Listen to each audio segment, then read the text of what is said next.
Наш тур Нормандия, Париж, Голландия. Мы начинаем, понятно, во Франции, но совсем не с Парижа. Мы начинаем с Шампани, с региона, который находится чуть северо-восточней, и, конечно, со столицы Шампани, с города Реймса.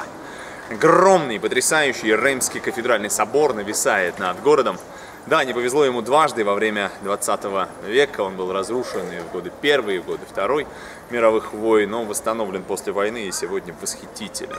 Чего стоят только те самые витражи Марка Захаровича Шагала, которые украшают его апсидную часть. Реймс — это еще и место, где короновались все французские монархи. Реймс — место, с которого будет начинаться христианизация всей территории франков современной Франции. И Реймс — это столица, конечно, шампанских вин. Утро с шампанского начинаем мы в нашем туре.